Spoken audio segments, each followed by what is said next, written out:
I've been prompted to make this clarity onto this tree planting, especially eucalyptus planting, because there's a lot that has been circulated, some of the information that is attributed to me, which is not correct, because they kept on cutting pieces and then joined, and then my message lost meaning until when I've decided to make this clarity. Abantu basanye okuyingira ekintu nakiyingira nakigweramu, n'owuliranga okimatidde nga kyotambuliramu kasita obanga okimazeemu ebbanga n'okitegeera.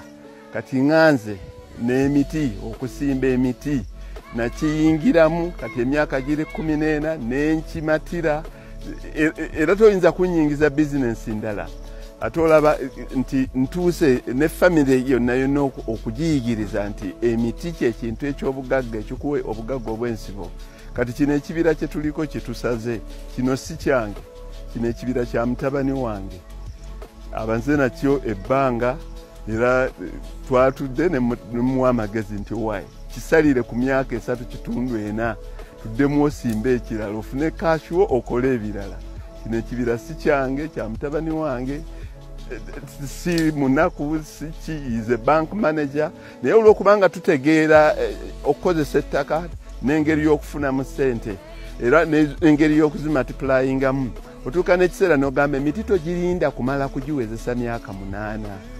Ekintu ekyo abantu bakitegeere nti osobola okusimba emiti n'ogitema as small poles oluvannyuma lw'omwaka gumu n'ekitundu, n'oba ng'onoga ssente ng'omuntu owa rent, n'oba ng'onoga ssente ng'omuntu w'emmwanyi, n'oba ng'onoga ssente ng'omuntu eyagula treasury bills oba bonds oba eyainvestinga mu these financial trusts.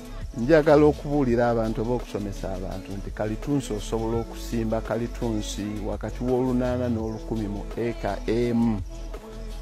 Naye bw'oba osimba olina okuba omwegendereza nti olina obbuwa ebirungo bye bwetaaga. Buteekereko ekigimusa ekya DAP, buteekereko oluvannyuma DAP ne NPK emirundi 3 mu myezi ndowooza 3-4 egisooka, enkuba ezisooka. Emiti egyo gikula mangu era wegiwereza omwaka gumu n'omwaka gumu n'emyezi 2 oba otuuse okutemamu kye tuyita thinning obuti obusooka obutono obw'4,000 n'otemamu obusooka nga 2 n'oyisaawo emyezi 3 webuwereza omwaka gumu n'ekitundu n'otemamu obuti obulala obw'5,500.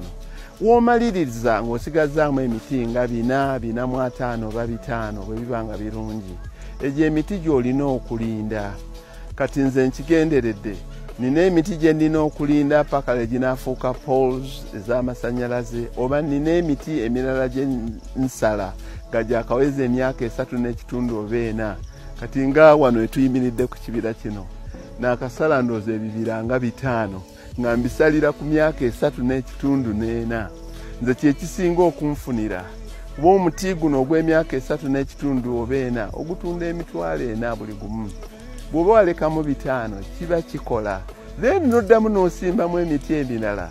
Naye abantu bagenda ne bawakanira ensonga eno n'awakanira eri ku kintu kyatamaze kwetegerezaako bulungi. Nina gyendeka ne gikula ne gifuuka egya poles ez'amasannyalaze, naye nakizudde nti omuntu asalidde emiti gino kuba bagenda bwe giba gikuze bulungi basalamu obuloddo 3 oba 4 n'ogusembayo eri waggulu bagutunda omutwalo gumu 12,000.